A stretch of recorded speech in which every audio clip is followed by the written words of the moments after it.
വിശുദ്ധ യോഹന്നാന്റെ സുവിശേഷം 1:26 മുതൽ. യോഹന്നാൻ അവരോട്, ഞാൻ വെള്ളം കൊണ്ടാണ് മാമോദീസ നൽകുന്നത്, എന്നാൽ നിങ്ങളറിയാത്തൊരുവൻ നിങ്ങളുടെ ഇടയിൽ നിൽക്കുന്നുണ്ട്. എൻ്റെ പിന്നാലെ വരുന്നവനെന്ന് ഞാൻ പറഞ്ഞവൻ എനിക്ക് മുമ്പേ ഉള്ളവനാണ്. അവൻ്റെ ചെരുപ്പിൻ്റെ വാറഴിക്കുവാൻ പോലും ഞാൻ യോഗ്യനില്ല എന്ന് ഉത്തരം പറഞ്ഞു. ഇത് യോഹന്നാൻ മാമോദീസ നൽകിയിരുന്നതായ സ്ഥലമായ യോർദാന്റെ അക്കരെ ബെഥാന്യയിൽ സംഭവിച്ചു. പിറ്റേ ദിവസം യേശു തൻ്റെ അടുക്കിലേക്ക് വരുന്നത് കണ്ടിട്ട് യോഹന്നാൻ ഇപ്രകാരം പറഞ്ഞു, ഇതാ ലോകത്തിന്റെ പാപം വഹിക്കുന്ന ദൈവത്തിന്റെ കുഞ്ഞാട്. എൻ്റെ പിന്നാലെ ഒരുവൻ വരുന്നു, അവൻ എന്നേക്കാൾ മുമ്പേ ഉള്ളവനാകയാൽ എനിക്ക് മുമ്പനാണ് എന്ന് ഞാൻ പറഞ്ഞത് ഇവനെ കുറിച്ചാണ്. ഞാനും ഇവനെ അറിഞ്ഞിരുന്നില്ല. ഇവനെ ഇസ്രായേലിനെ വെളിപ്പെടുത്തുവാനാണ് വെള്ളം കൊണ്ട് മാംസ നൽകുവാൻ ഞാൻ വന്നത്. പിന്നെ യോഹന്നാൻ സാക്ഷി നൽകിക്കൊണ്ട് പറഞ്ഞു, പ്രാവ് പോലെ സ്വർഗത്തിൽ നിന്ന് ഇറങ്ങുന്ന പരിശുദ്ധ റൂഹായെ ഞാൻ കണ്ടു. ഇവനെ അവന്റെ മേൽ വസിച്ചു. അവനവന്റെ മേൽ വസിച്ചു. ഞാൻ അവനെ അറിഞ്ഞിരുന്നില്ല. എന്നാൽ ആത്മാവ് ആരിൽ ഇറങ്ങി വസിക്കുന്നത് നീ കാണുന്നു. അവനാണ് പരിശുദ്ധാത്മാവിനാൽ മാംസ നൽകുന്നവൻ എന്ന് വെള്ളം കൊണ്ട് മാംസ നൽകുവാൻ എന്നെ അയച്ചവൻ എന്നോട് പറഞ്ഞിരുന്നു. ഇവൻ പുത്രനാണെന്ന് ഞാൻ കാണുകയും സാക്ഷ്യപ്പെടുത്തുകയും ചെയ്തിരിക്കുന്നു. നിങ്ങൾക്കെല്ലാവർക്കും സമൃദ്ധി ഉണ്ടായിരിക്കട്ടെ. വിശ്വാസപ്രമാണം പുതുക്കുന്നതായ സമയം പിതാക്കന്മാർ വിശ്വസിച്ച് പ്രത്യാശയായ ദൈവസ്നേഹമായി ആത്മാവിൻ്റെ ഫലങ്ങൾ പുറപ്പെടുവിച്ച് ജന്മസാഫല്യം അടഞ്ഞതായ ആ പാതയിൽ നമ്മൾ സഞ്ചരിക്കുന്നു. ഇന്ന് വായിച്ചു കേട്ട തിരുവചനത്തിൽ നിന്ന് പരിശുദ്ധാത്മാവ് നമുക്ക് ചെയ്തു തരേണ്ട ഏറ്റവും വലിയൊരു പണിയെക്കുറിച്ച് ഓർപ്പിക്കുന്നു. യോഹന്നാൻ സ്നാപകന് ഗർഭത്തിൽ വെച്ച കർത്താവിനെ മനസ്സിലായെങ്കിലും ഭൂമിയിലേക്ക് പറന്നു കഴിഞ്ഞപ്പോൾ അവനെ തിരിച്ചറിയാൻ സാധിക്കാത്തൊരവസ്ഥയിലേക്ക് ഒരകൽച്ചയുണ്ടായെങ്കിലും മാമോദീസായുടെ സമയം പ്രാവ് പോലെ പരിശുദ്ധാത്മാവ് ഇറങ്ങി വന്നത് കണ്ടപ്പോഴാണ് യോഹന്നാൻ സ്നാപകൻ യേശുവിനെ തിരിച്ചറിഞ്ഞത്. മാമോദീസ പെരുന്നാൾ കഴിഞ്ഞു. ദനഹായ്ക്ക് ശേഷം 2ാം ഞായറാഴ്ച വരുന്നു. 1ാം ഞായറാഴ്ച കഴിഞ്ഞ് 2ാം ഞായറാഴ്ചയ്ക്കാണ് നമ്മൾ ഒരുങ്ങുന്ന സമയം. നമുക്ക് യേശുവിനെ തിരിച്ചറിയാൻ സാധിച്ചിട്ടുണ്ടോ? ലോകാവസാനത്തോളം കൂടെ ഇരിക്കാമെന്ന് പറഞ്ഞ യേശു നമ്മുടെ കൂടെയുണ്ട്, നമ്മുടെ അകത്തുണ്ട്. പക്ഷെ ഇയാളിനെ നമുക്ക് തിരിച്ചറിഞ്ഞിട്ടുണ്ടോ? പരിശുദ്ധാത്മാവാണ് ചൂണ്ടിക്കാണിച്ചു തരേണ്ടത്. അന്ധകാര ലോകത്തിൽ, തിന്മ ഭരിക്കുന്ന ലോകത്തിൽ യേശു പ്രകാശമാണെങ്കിൽ പോലും ആ പ്രകാശത്തിനെ തൊട്ട് കാണിച്ചാലേ ഇവനാണ് അവനെന്ന് പറയാൻ സാധിക്കും. അതുപോലെ കൊഴുത്ത അന്ധകാരമുള്ളതാണ് ഈ ലോകം.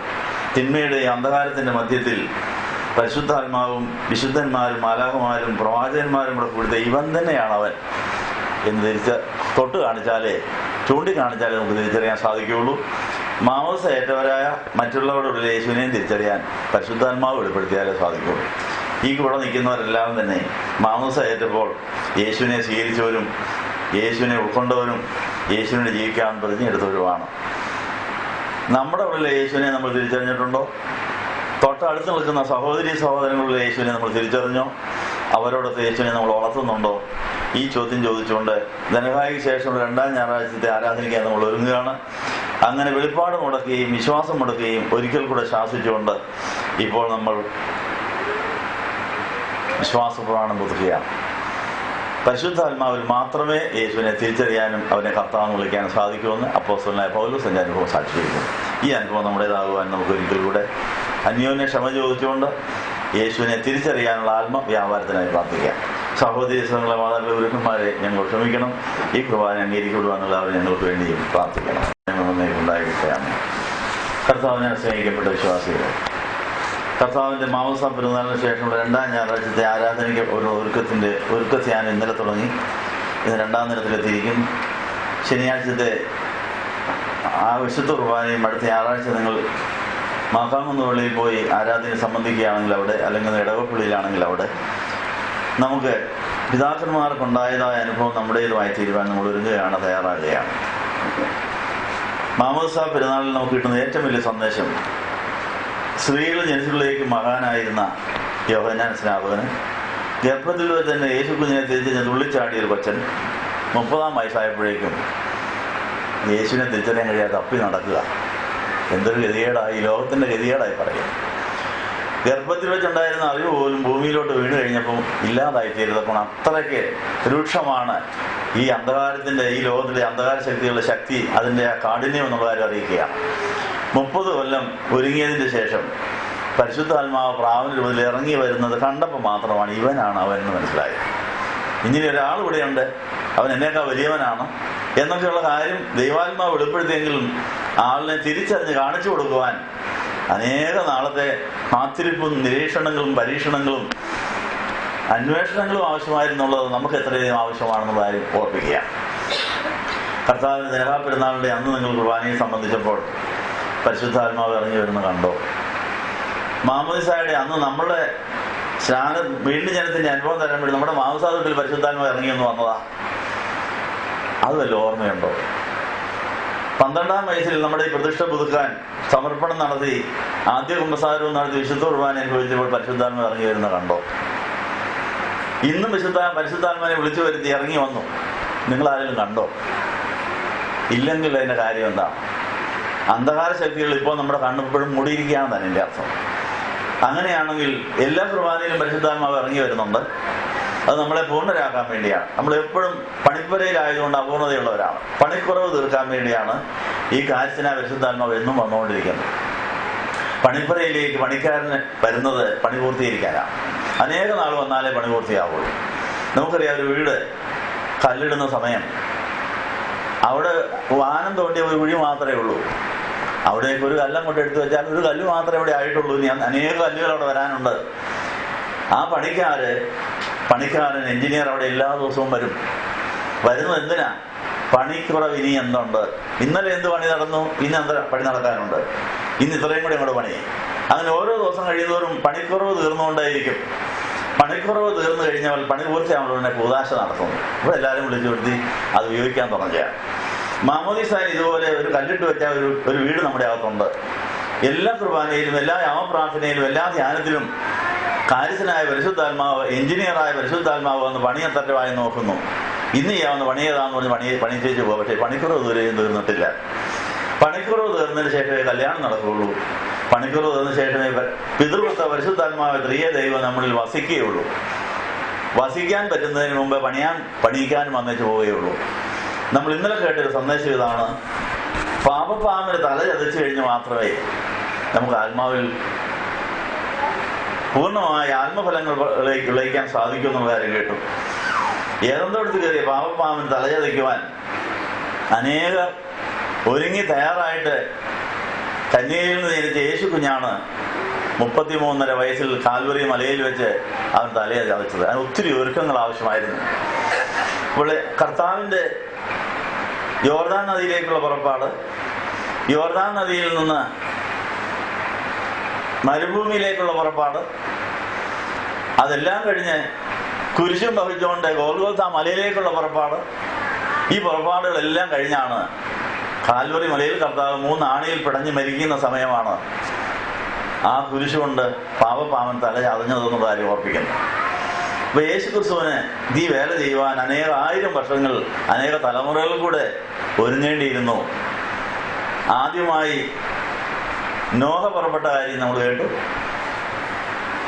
അബ്രഹാം പുറപ്പെട്ട കാര്യം നമ്മൾ കേട്ടു, മോശയുടെ പുറപ്പാടുകൾ, പ്രവാചകന്മാരുടെ എല്ലാം ഓരോ തരം പുറപ്പാടുകളും യാത്രകളും എല്ലാം ഈ യേശു കുഞ്ഞിനെ മാതാവിലൂടെ നമുക്ക് തരാൻ വേണ്ടിയായിരുന്നു.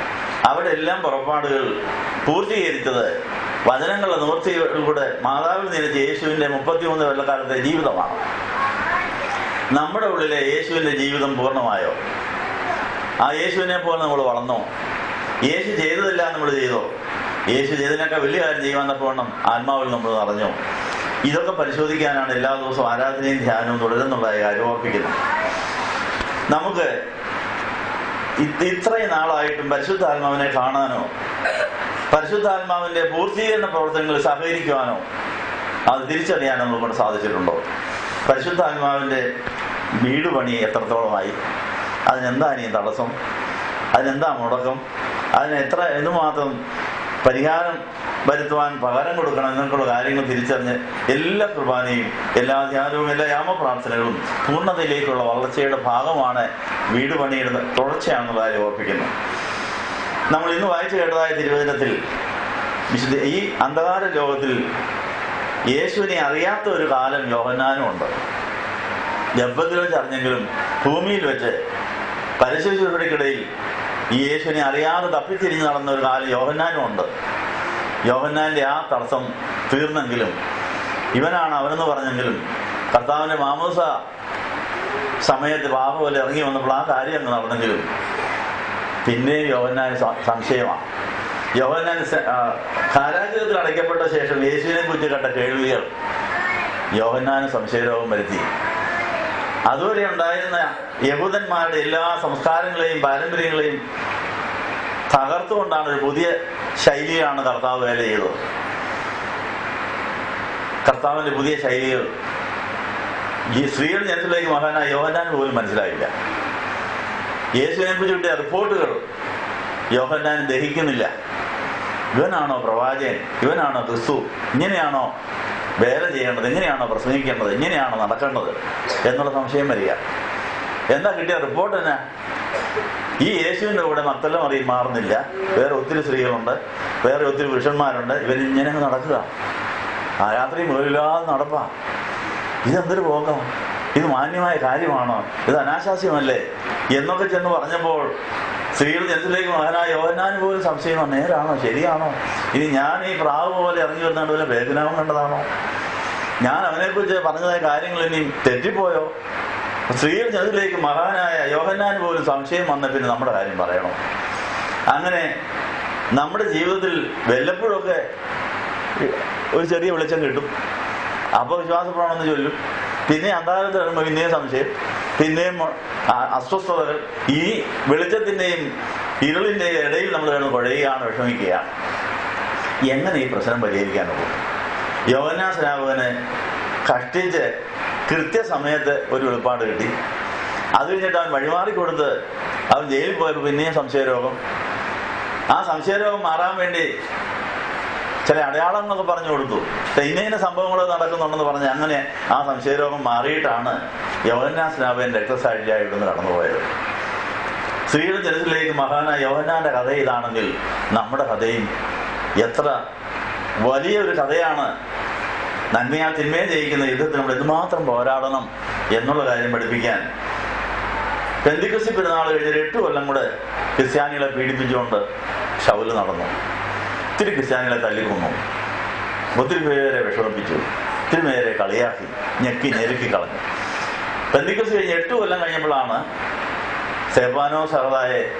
സ്തേഫാനോസ് അമ്മാസിനെ കല്ലെറിയാൻ കൂട്ടുനിന്നപ്പോൾ സ്തേഫാനോസ് സഹോദായുടെ പ്രാർത്ഥനയും സ്വർഗത്തിലേക്കുള്ള നോട്ടവും കണ്ടപ്പോൾ ഒരു പുതിയ വെളിപ്പാട്.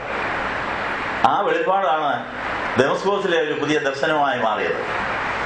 അപ്പോഴാണ് പൗലോസ് വിശ്വാസിയായി മാറി യേശുവിനെ തിരിച്ചറിഞ്ഞു, യേശുവിന് സാക്ഷിയായി മാറി. ആ പൗലോസിന് തന്റെ ജീവിതത്തിൽ കിട്ടിയതായ ആ വെളിപ്പാട് നിലനിർത്താൻ ഒത്തിരി ബന്ധപ്പെടേണ്ടി വന്നു. തനിക്ക് അറേബ്യയിൽ പോയി തപസ് ചെയ്യേണ്ടി വന്നു, മരുഭൂമിയിൽ പോയിരിക്കേണ്ടി വന്നു. അത് മാത്രമല്ല, എല്ലാ ദിവസവും രാത്രിയും പോലും നല്ലവണ്ണം ആത്മാവിൽ പ്രാർത്ഥിച്ച് പിശാചിനെ ശാസിക്കേണ്ടി വന്നു. തന്നെ വീണ്ടും പിന്തിരിപ്പിക്കുവാൻ ഇടർച്ചയുടെ പ്രശ്നങ്ങൾ വന്നുകൊണ്ടേയിരുന്നു. അപ്പോഴെല്ലാം ഇരുട്ടിന്റെ പ്രവൃത്തികളെ താൻ ശാസിച്ചുകൊണ്ടിരുന്നതുകൊണ്ടാണ് അപ്പോസ്തലനായ പൗലോസിൽ കൂടെ യൂറോപ്പിൽ കൂടെ യേശുവിനെ കാണാൻ സാധിച്ചത്. യേശുവിനെ സാക്ഷിക്കുവാൻ, യേശുവിനെ കാണിച്ചു കൊടുക്കുവാൻ, യേശു തന്റെ മേൽ പ്രകാശിക്കുവാൻ ശാസനകളും ശുദ്ധീകരണങ്ങളും ജാഗരണ പ്രാർത്ഥനകളും ആവശ്യമായിരുന്നു എന്നുള്ള കാര്യം എഫേസ്യ ലേഖനത്തിൽ എഴുതിയിട്ടുണ്ട്. ക്രിസ്തു നമ്മുടെ മേൽ പ്രകാശിക്കണമെങ്കിൽ, മറ്റുള്ളവരുടെ ഉള്ളിലെ ക്രിസ്തുവിനെ തിരിച്ചറിയണമെങ്കിൽ, നമ്മുടെ ഉള്ളിലെ ക്രിസ്തുവിനെ തിരിച്ചറിയണമെങ്കിൽ, നമ്മുടെ കൂടെ ഈ അന്ധകാരം ഇപ്പോഴും കൂടെ ഉണ്ട്. അന്ധകാരത്തെയും അതിന്റെ പ്രവൃത്തികളെയും ശാസിച്ച് ഓടിച്ചു മാറ്റിയെങ്കിലേ ഈ കർത്താവിന്റെ പ്രകാശം നമുക്ക് കാണാൻ സാധിക്കുകയുള്ളൂ. നട്ടുച്ചയ്ക്ക് പോലും ഇരുട്ട് വരുത്താൻ കഴിവുള്ളതാണ് ഈ ഭൂമിയുടെ അന്തരീക്ഷം. എപ്പോഴാ നട്ടുച്ചയ്ക്ക് ഇരുട്ട് വരുന്നതെന്ന് അറിയാവോ? എപ്പോഴാ? സൂര്യഗ്രഹണത്തിന്റെ ദിവസം സൂര്യനും ഭൂമിക്കുമിടയിൽ ചന്ദ്രൻ കയറി നിൽക്കുകയാണെങ്കിൽ ചന്ദ്രനെ കുറെ സമയത്തേക്കെങ്കിലും സൂര്യനെ മറയ്ക്കാൻ കഴിവുണ്ട്. പിന്നെ അന്ധകാരമാണ്. അപ്പൊ അനേക ഗ്രഹങ്ങളും അനേക തിന്മകളും ആയിരക്കണക്കിന് കോടിക്കണക്കിന് പിശാചുക്കളുള്ളതാണ് ഈ അന്തരീക്ഷം. നമുക്കും ഈ നീതി സൂര്യനായ യേശുവിനിടയിൽ സൂര്യഗ്രഹണം വരുത്താൻ ഒരു വിഷമവുമില്ല. എന്താ, ഒരു ചന്ദ്രന് വല്ലപ്പോഴൊക്കെ സൂര്യഗ്രഹണം ഇപ്പൊ നമുക്കുള്ളൂ. എന്നാൽ ഒത്തിരി ചന്ദ്രന്മാരുണ്ടായിരുന്നെങ്കിൽ എങ്ങനെയായിരുന്നു? ഒരു ചന്ദ്രൻ മാറിക്കുമ്പോൾ അടുത്ത ചന്ദ്രൻ എന്നും സൂര്യഗ്രഹണമായിരുന്നു. എന്താ ആത്മീയമുള്ളത്? കോടിക്കണക്കിന് ചന്ദ്രന്മാരുണ്ട്, അല്ലെ? കോടിക്കണക്കിന് അന്യദേവന്മാർ ഉള്ളതുകൊണ്ട് അന്യദേവന്മാരായ അശുദ്ധാത്മാക്കൾക്ക് അവരിങ്ങനെ മാറി മാറി സൂര്യഗ്രഹണം ഉണ്ടായിക്കൊണ്ടിരിക്കുകയാണ്. തൊട്ടടുത്തിരിക്കുന്ന ആളുടെ ഉള്ളിലെ യേശുവിനെ നിങ്ങൾ അറിയുന്നില്ലെങ്കിൽ അവിടെ ഒരു സൂര്യഗ്രഹണമുണ്ട്. ഭാര്യയിലെ യേശുവിനെ ഭർത്താവ് അറിയുന്നുണ്ടോ? ഭർത്താവിനെ യേശുവിനെ ഭാര്യ അറിയുന്നുണ്ടോ? ഇവിടെ ഈ ഇരിക്കുന്നവരുടെ എല്ലാ അവദേശമുണ്ട്. താമസാക്കി കിട്ടിയതാ, പക്ഷെ സൂര്യഗ്രഹണം ആയതുകൊണ്ട് അപ്പൊ അതുകൊണ്ട് പ്രവാചകന്മാർക്ക് മാത്രമേ അറിയാതെ ഈ അന്ധകാരത്തിന്റെ അപ്പുറത്ത് മറ്റേയാൾ ഇരിപ്പുണ്ട്. സൂര്യഗ്രഹണമാണെങ്കിലും ആദ്യ സൂര്യഗ്രഹണം കാണുന്ന പിള്ളേർ വിചാരിക്കും സൂര്യൻ പോയോ? ഇല്ലേ? മക്കളെ പേടിക്കണ്ട, ശകലം കഴിയുമ്പോൾ സൂര്യൻ വരും. പരിചയമുള്ളവർക്ക് പറയാം, ഈ ചന്ദ്രൻ ഒന്ന് മറച്ചെന്നേ ഉള്ളൂ, ആളെന്നെപ്പോഴുണ്ട്. ഇതുപോലെ നമ്മുടെ ഈ സംശയ രോഗങ്ങളെല്ലാം മധ്യത്തിൽ സത്യം അങ്ങേപ്പറയുണ്ട്. ഈ യാഥാർത്ഥ്യത്തിൽ, ആ പ്രത്യാശയിൽ നമ്മൾ ഇരുട്ടിനെ ശാസിച്ച് മാറ്റിയാലേ മാറുള്ളൂ. ഒന്ന് വരുമ്പം വേറൊന്നും പിന്നെയും വരും, അതിനെ ശാസിക്കണം. പിന്നെ ശാസിക്കാനേ നേരം കാണുള്ളൂ. അതുകൊണ്ടാണ് ഇടപെടാതെ പ്രാർത്ഥിക്കണമെന്ന് പറഞ്ഞിരിക്കുന്നത്. നമ്മളെപ്പോൾ പ്രാണവായു വലിച്ചു കയറ്റിയാലും കാർബൺ ഡയോക്സൈഡ് ഉണ്ടാകുന്നു. പിന്നെ അത് ചീറ്റിക്കളയുക. എപ്പോൾ ജീവിക്കാൻ വേണ്ടി പ്രാണവായു വലിക്കുന്നു ഉടനെ ഇതിനകത്ത് തന്നെ ഉണ്ടാകുന്നത് കാർബൺ ഡയോക്സൈഡ്. കാർബൺ ഡയോക്സൈഡ് ചീറ്റിക്കളഞ്ഞാലേ അടുത്ത ഓക്സിജൻ വലിക്കാനൊക്കെ വിളിച്ച് ചീറ്റും വലിയും നടന്നുകൊണ്ടിരിക്കുക. അപ്പം നമ്മുടെ ആത്മീയ ജീവിതത്തിൽ പിശാചിനെ ശാസിക്കുകയും കർത്താവിനെ വിളിച്ചു വരുത്തുകയും ചെയ്യുന്ന ഈ യുദ്ധം തുറന്നുകൊണ്ട് എപ്പോഴെങ്കിലും ശ്വാസം നിർത്തിക്കഴിഞ്ഞാൽ ശ്വാസം മുട്ടി ചത്തുപോകും. മനസ്സിലായോ? അതുകൊണ്ട് പ്രാർത്ഥന നിർത്തരുത് എന്ന് പറയാൻ കാരണം അതാണ്. ഒന്ന് ശ്ലോകിക്കർ 5-ാം അധ്യായത്തിൽ ഇടപെടാതെ ചെയ്യേണ്ട കാര്യങ്ങൾ ലിസ്റ്റ് അതിനകത്തുണ്ട്. അത് ഏതെങ്കിലും മുടക്കിയാൽ അന്ധകാരം കയറി മൂടും. ശ്വാസം വലി നിർത്തിക്കഴിഞ്ഞാൽ കുഴപ്പമില്ല, നമ്മുടെ രക്തത്തിന്റെ ശുദ്ധീകരണം നഷ്ടപ്പെട്ട് നമുക്ക് അരുവാളിക്കും, നമ്മുടെ നിറങ്ങ് മാറും, അകത്ത് കരുവാളിക്കും, കാർബൺ ഡയോക്സൈഡ് കൂടും. അപ്പം ഒരിക്കലും പ്രാർത്ഥന നിർത്തരുത്, വിശ്വാസം കളയരുത്, ഒരിക്കലും ചെയ്യേണ്ട കാര്യങ്ങൾ മുടക്കരുതെന്നുള്ള കാര്യം ഓർപ്പിക്കുന്നു. ഇങ്ങനെ ശാസിച്ചുകൊണ്ടിരുന്നതുകൊണ്ടാണ്, ഇരുട്ടിന്റെ പ്രവൃത്തിയിലെ ശാസിച്ചുകൊണ്ടിരുന്നതുകൊണ്ടാണ് പൗലോസിന് ക്രിസ്തു തന്നവയിൽ എന്നും പ്രകാശിക്കുന്നത് കാണിച്ചു കൊടുക്കാൻ കൂടി. എത്രാം വാക്യാന്നറിയാമോ? എഫേസ്യ ലേഖനത്തിൽ അങ്ങനെ ഒരു വാക്യമുണ്ട്, ഇരുട്ടിന്റെ പ്രവൃത്തികളെ ശാസിച്ചാൽ മാത്രമേ ക്രിസ്തു നമ്മുടെ മേൽ പ്രകാശിക്കുകയുള്ളൂ. അപ്പൊ ഇരുട്ടിന്റെ പ്രവൃത്തികളെ ശാസിക്കാത്തതുകൊണ്ടാണ് നമുക്ക് യേശുവിന്റെ പ്രകാശത്തെ മറ്റുള്ളവരിലോ നമ്മിലോ കാണാൻ കഴിയാത്തത്. ആ ശാസിക്കാൻ പഠിക്കുന്നതാണ് പ്രാർത്ഥനയുടെയും ധ്യാനത്തിന്റെയും പ്രത്യേകത കാര്യം ഓർപ്പിക്കുന്നു. ഇതേ കാര്യം തന്നെ ഉൽപ്പത്തി പുസ്തകം 1-ാം അധ്യായത്തിനുണ്ട്. ഉൽപ്പത്തി പുസ്തകം 1-ാം അധ്യായത്തിന്റെ 1-ാം വാക്യത്തിൽ ആദ്യ ദൈവം ആകാശവും ഭൂമിയും സൃഷ്ടിച്ചു. 1-ാം വാക്യം തീർന്നു. അത് കഴിഞ്ഞ് പിന്നെ ഒരു സംഭവം നടന്നു. ഈ ഭൂമി രൂപരഹിതവും ശൂന്യവുമായിരുന്നു, ഇരുൾ ആഴത്തിന്റെ മീതെ വ്യാപിച്ചുകൊണ്ടിരുന്നു. അപ്പോൾ ഇരുളെന്ന് പറയുന്നത് എവിടുന്ന് വന്നു? ആകാശവും ഭൂമിയും സൃഷ്ടിച്ചപ്പോൾ ദൈവത്തിന്റെ ശത്രുവായ പിശാച് അതിനെ പാഴ് ശൂന്യമാക്കി. അപ്പോൾ ദൈവത്തിന്റെ ആദ്യത്തെ ആകാശത്തെയും ഭൂമിയെയും പാഴ് ശൂന്യമാക്കുവാൻ കഴിവുള്ള ദൈവത്തിന്റെ ശത്രുവായ ചെറുവിടെന്ന് പറയുന്ന ഗരുവും അവൻ പിഴപ്പിച്ചതായ ലക്ഷക്കണക്കിന് കോടിക്കണക്കിന് പിശാചുകളോടെ ഉണ്ടായിരുന്നു. ഇവരെല്ലാവരും കൂടെ കൂടി ഇതിനെ ശൂന്യമാക്കി കളയും. അപ്പൊ ശത്രുക്കൾ ചെയ്യുന്ന പണിയാ ശൂന്യത എന്ന് പറയുന്നത്. പക്ഷെ അപ്പം ദൈവം പ്രവർത്തിക്കുന്നവർക്ക് ശൂന്യത വരുത്തുവാൻ ആർക്ക് കഴിയും? ശത്രുവായ പിശാചിന് സാധിക്കും. പിതാവ് ജന്മൻ എന്തൊരു സങ്കടം കാണുമെന്നറിയാവൂ. നല്ല ഒന്നാമതൊരു ആകാശം ഭൂമിയാണ് സൃഷ്ടിച്ചത്, അത് ശത്രുക്കളെല്ലാം കൂടെ ഒന്ന് ശൂന്യമാക്കി. ആ പിതാവായ ജന്മം പിന്നെ എന്തുമാത്രം ബന്ധപ്പെട്ടിട്ട് പിന്നെ അടുത്ത ഭൂമി ആകാശം ഉണ്ടാക്കിയെന്നറിയാവൂ. അതിന്റെ കഥ എഴുതിയിരിക്കുന്നത്. അപ്പൊ ഇതിന്റെ ഇടയ്ക്ക് ഒത്തിരി കാര്യം വിട്ടു കളഞ്ഞിട്ടുണ്ട്. അത് വേറെ വല്ല വേദഭാഗത്തിൽ എഴുതിയിരിക്കുന്നത്. ഈ ആദ്യത്തെ ആകാശവും ഭൂമിയും പാഴ്ശൂന്യമാക്കിയത് എങ്ങനെയാണെന്നും അത് യെശയ്യാ 14-ലും യെഹെസ്കേൽ 20-ലൊക്കെ അതിന്റെ സൂചനകളുണ്ട്. ഈ കാര്യങ്ങൾ എവിടെ ദൈവം പ്രവർത്തിക്കുന്നോ അവിടെ പിശാച് ശൂന്യമാക്കാൻ വരും. എവിടെ ദൈവം പ്രവർത്തിക്കുന്നോ അവിടെ പിശാച് റിയാക്ട് ചെയ്യും. പിശാച് റിയാക്ട് ചെയ്യുമ്പോൾ അതിനെ കൗണ്ടറാക്ട് ചെയ്താലേ പിന്നെയും വല്ലതൊക്കെ ഉണ്ടാവും എന്നുള്ള കാര്യം ഓർപ്പിക്കുന്നു. ഇങ്ങനെ സൃഷ്ടിക്കലും നശിപ്പിക്കലും പുനരുദ്ധാരണവും പ്രതിക്രിയ ഇതെല്ലാം ഇങ്ങനെ ആവർത്തിച്ചുകൊണ്ടിരിക്കുകയാണ്. ഈ നിത്യനായ ദൈവത്തിന് ഇതാണ് തൊഴിൽ. ഇതിന്റെ ഇടയിലാണ് നമ്മൾ ജനിച്ചെന്നുള്ള കാര്യം നിങ്ങൾ മറക്കരുത്. അപ്പം ദൈവം നമ്മളിൽ പ്രവർത്തിച്ചപ്പോൾ പിശാച് എങ്ങനെയെല്ലാം റിയാക്ട് ചെയ്തു. അപ്പം ആ റിയാക്ഷന്റെ അപ്പുറത്ത് പിന്നെയും നമ്മൾ പ്രതിക്രിയ ചെയ്യണം. അത് കഴിഞ്ഞതിന് ശേഷം പൂർണ്ണതയിലെത്താൻ എങ്കിലേ പൂർണ്ണതയ്ക്ക് നിലനിൽപ്പുള്ളൂ എന്ന് കാര്യം ഓർപ്പിക്കുന്നു. ഈ ശൂന്യമാക്കുന്ന പിശാചിനെ ഇട്ടിരിക്കുന്ന എന്തിനാ? നമ്മുടെ ഒരു പിശാചാകാതിരിക്കാൻ വേണ്ടിയാണ്. മനസ്സിലായോ? അപ്പം പിശാചായവന്റെ ദുഷ്ടതയും അവന്റെ ക്രൂരതയും അവന്റെ വേലകളും നമ്മൾ മനസ്സിലാക്കിയിട്ട് കർത്താവ് എനിക്ക് ഇങ്ങനെ ആകണ്ട, എനിക്ക് നിന്നോട് ചേർന്ന് നിന്റെ പ്രകാശം പ്രതിഫലിപ്പിക്കുന്ന ആളാകണം എന്ന് പറഞ്ഞ കർത്താവിനോട് പിടിച്ചു നിൽക്കാൻ വേണ്ടിയാണ് ഇതിനെ ഇട്ടിരിക്കുന്നത്. അപ്പൊ ഈ സ്വർഗത്തിൽ പിഴച്ച മലാഖമാരുണ്ട്, പിഴയ്ക്കാത്ത മലാഖമാരുണ്ട്. പിഴയ്ക്കാത്ത മലാഖമാർ പിഴയ്ക്കാത്തതിന്റെ കാര്യമാണ്. പിഴച്ചവരുടെ കുഴപ്പം അവർ മനസ്സിലാക്കുന്നുണ്ട്, അവരുടെ ദുഷ്ടത അവർ കാണുന്നുണ്ട്. ഗബ്രിയേലും മീഖായേലും ഒക്കെ വലിയ നേതൃത്വം കൊടുത്ത് യുദ്ധം ചെയ്തിട്ടാണ് അവരുടെ വിശുദ്ധിയും ദൈവത്തിന്റെ പദ്ധതിയും നിലനിർത്തുന്നത്. അതുകൊണ്ട് മലാഖമാർക്കാണ് ഏറ്റവും അധികം ഗുണം. കാര്യം എന്നാ, ചൊവ്വ നേരെ ദൈവത്തെ ആരാധിച്ചില്ലേ കറുത്തു പോകും, നഷ്ടപ്പെട്ടു പോകും, പ്രകാശം നഷ്ടപ്പെടും, ദുഷ്ടരായി പോകും, ശത്രുവായി പോകും എന്നുള്ള കാര്യം അവർക്ക് അറിയാവുന്നതുകൊണ്ട് അവർ ആരാധന നിർത്തുന്നില്ല. മലാഖമാർ ശ്വാസം വിളി നിർത്തുന്നില്ല. ദൈവമേ നീ പരിശുദ്ധനാ നീ നിന്നെ ഞങ്ങൾ ആരാധിക്കുന്നു പറഞ്ഞ എന്തിനാ? ശ്വാസം വിളി നിന്നിട്ട് കറുത്തു പോകാതിരിക്കാനാ.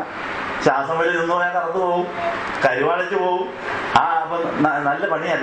പിതാവിന്റെ കടന്ന ബുദ്ധിയാണ്. പിതാവിന്റെ ശത്രുക്കളായവരെ സംഭവിക്കാതെ ഇട്ടിരിക്കുന്ന നമ്മൾ ശത്രുക്കളാകാതിരിക്കാൻ വേണ്ടി. മനസ്സിലായോ? അപ്പൊ ഇതൊക്കെ കണ്ടിട്ട് ദൈവമേ എനിക്ക് നിന്റെ മിത്രമാകണം, എനിക്ക് നിന്റെ സ്വന്തമാകണം.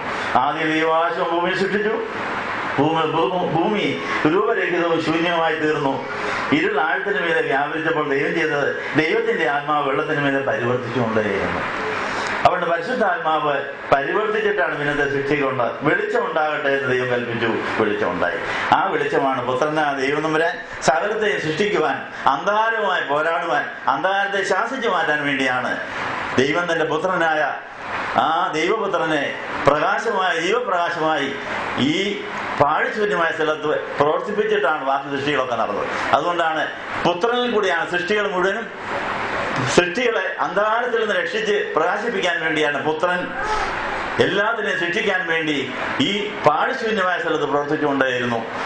ഇതുപോലെ നമ്മുടെ ഉള്ളിലും പാഴ്ശൂന്യമായ സ്ഥലങ്ങൾ ധാരാളമുണ്ട്. എല്ലാം ഒരുപോലെ അല്ലെന്ന് മാത്രം. പാഴ്ശൂന്യമായ അനേക വശങ്ങൾ നമ്മുടെ എല്ലാ ദേഹത്തിലും ദേഹിയിലും ആത്മാവിലും ഉണ്ട്. പുത്രനും പരിശുദ്ധാത്മാവും അവിടെ വ്യാപരിച്ചുകൊണ്ടിരിക്കുകയാണ്. അവൻ നമ്മളെ പൂർണ്ണതയിൽ എത്തിക്കും. എത്ര കാലം എടുത്താലും ഒരു നിരാശപ്പെടേണ്ട, അതിനോട് സഹകരിച്ചാൽ മതി. ഇരുട്ടിന്റെ പുറത്തിലെ ശാസിച്ചാൽ മതി. ദൈവം നമ്മൾ പൂർണ്ണരാക്കും എന്നുള്ള ബോധത്തോടുകൂടി നമുക്ക് അവനെ തിരിച്ചറിയാൻ വേണ്ടി നമ്മുടെ കണ്ണിനെ അന്ധമാക്കുന്ന എല്ലാ അന്ധകാര ശക്തികളെയും ശാസിക്കാൻ പോവുക. ശാസിക്കാൻ ആഗ്രഹിക്കുന്നവർ എഴുന്നേറ്റാണ്. അന്ധകാര ശക്തികളെ ഞാൻ ശാസിക്കുന്നു. പണ്ട് മാമോദിസ മുങ്ങി അന്നൊരു ശാസന നടത്തി, പിശാചേ നീ പോ, ഞാൻ യേശുവിനെ സ്വീകരിക്കുന്നു പറഞ്ഞ് പടിഞ്ഞാറോട്ട് തിരിഞ്ഞ് ഈ പിശാചിനെ ശാസിച്ചിട്ട് ആണ് യേശുവിനെ സ്വീകരിച്ചത്. അതെല്ലാ ആരാധനയിലും നടത്തിയെങ്കിൽ മാത്രമേ അവൻ നമ്മൾ പ്രകാശിക്കുകയുള്ളൂ, അവനെ പ്രകാശിപ്പിക്കാൻ സാധിക്കുകയുള്ളൂ. അതിനുവേണ്ടി ആദ്യമായി അന്ധകാര ലോകത്ത് പിശാചിനെ ശാസിച്ചു മാറ്റി സകല സംശയങ്ങളും ദൂരീകരിച്ച് വചനമായ ദൈവത്തെ തന്റെ ഉള്ളിൽ ഒരു കുഞ്ഞായി സ്വീകരിച്ച മാതാവിനെ ഓർത്തുകൊണ്ട് ഇപ്പോൾ ധൂപ്രാർത്ഥന നടത്തുകയാണ്. അന്ധകാര ശക്തികളെല്ലാം ഓടിക്കൂ. ഇനി ഞാൻ ഈ ദൈവത്തിന്റെ ശത്രുവാകുകയില്ല. എന്റെ ഉള്ളിൽ യേശു ജനിക്കുന്ന വളരണം. അവനെ തലയതയ്ക്കാൻ ഞാനും കൂടും. യേശു തലച്ചു വെച്ചിരിക്കുന്ന തലയെ ഞാനും ചവിട്ടും, നടുമുറിയും ചവിട്ടും, വാലയെ പിടിച്ചാൻ എറിയും. എന്നിട്ട് എനിക്ക് യേശുവിന്റെ കല്യാണത്തിന് പോകണമെന്ന് ആഗ്രഹിക്കുന്നവർക്ക് വേണ്ടി ധൂപ്രാർത്ഥന തുടരുകയാണ്.